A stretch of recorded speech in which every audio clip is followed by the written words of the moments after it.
Oh yes, magnesium and endorphins, so that you will be happy in this next 2.5 hours. Well, let's see how it works. So you're invited to be introduced to this actually quite, well, very local thing, this handcrafted chocolate. Not actually any big company. They are making this chocolate right here, right now. And now, in the meantime, we are here starting a free walking tour around the Old Town, and I have to ask you, have you done any of the tours that are hailed as free tours actually, anywhere else in Europe maybe? Not yet? Anybody who's done that maybe? Thank you so much. In Berlin, okay. Tell me, who's your tour guide then in Berlin? Was he from Berlin? Thank you. Or was he Yeah, she was from Berlin. from Berlin? Wrong answer, okay. Then, anyone else has tried a tour around somewhere else in Europe that was not hailed as free tour, maybe? Not really? Okay, so I'll tell you something. That was quite an exception that you had a tour guide in Berlin who was actually from Berlin, because regularly when you're taking a so-called free walking tour somewhere else in Europe, right now in over 40 cities on our continent you can find this kind of service, you're going to be conducted by native English speaker, but rather non-local from those places. And here in Poland, the situation is a little bit different, because in order to do the job, it's not exactly a free job. In order to do it, you have to have such a thing. This is a license giving you the right to do this job here just regularly, and you have to take a 1-year course actually first, and then you have to take the final exam. The state exam is only held in one very, very simple language, and that language is English, say Polish. Well, you are right here.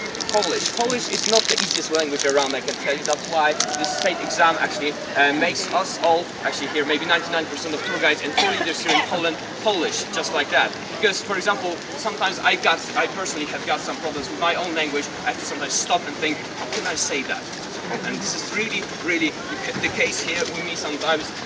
And I love my own language, but sometimes this happens. And try, for example, repeating one of my favorite tongue twisters, Szczeprzeszynie chcą mi trzcinie I Szczeprzeszyn z tego słynie. Try repeating that. That's quite hard. And then, that's why we are all here locals. It may be good or bad. Good because certainly I know myself, I've been living here for over 20 years, so I am a local from here, a Krakowian Polish person. It may be bad because, well, virtually you have no other choice, and also, my English can be quite bad, quite crude, so I'm in advance sorry for that. If I make up some funny words here on the way, it may happen. Feel free to correct me anytime. I'm always open to any suggestions, because we like to improve our service here, so that's how it works. And then, freewalkingtour.com, the company itself. We are right now a foundation. We started our operation not donated by the city itself. We are just working for ourselves here. And how do we work? Well, we basically work on as a tip-based store here. What does it mean then? Well, when you get a regular tour here in Krakow with any other company, you usually have to pay in advance those 50 zloty per person. That's the average price, and then you don't know exactly what kind of quality of a tour you're going to get, right? Here, the situation is different. First, you got the service, and you may decide in the end of the tour if it was worth your time or not. The only risk that you're taking here is, a bit of your time and, a few calories maybe, just this. So basically, it can be also even completely free for you. Also, it is all about freedom, so you may join the tour on the way, you may live it on the way, but of course, you're free to leave us the so-called review in the form of a tip in the end of the tour. Just your decision, no forcing in that, but you have to know that you're supporting then, our foundation here, and of course also my beer drinking habits, for example. So, like that. Of course, don't treat it too seriously. We also organize tours in other cities in Poland right now, in Warsaw and Wrocław, two other Polish cities, and that's all by far.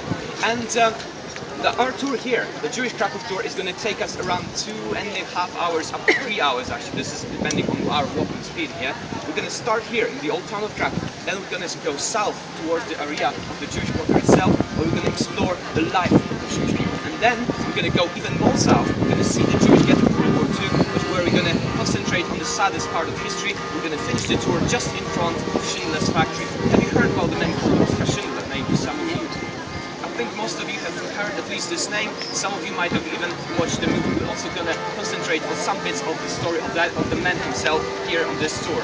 And now, it's going to take us a little bit of a walking, it's going to be a little bit of a walk, so be prepared for that. Sometimes it is strange because people come show up here and they're astonished that we have to walk, although it's a walk. Just, just keep that in mind. If you've got any requests, any questions, ask me. I beg you for questions. It makes the tour so much more interactive. Also, it seems then that you understand what I'm saying and that you are at least a little bit interested in that, what I'm saying. So I hope it's going to work good here for us. Do you have any questions for starters now?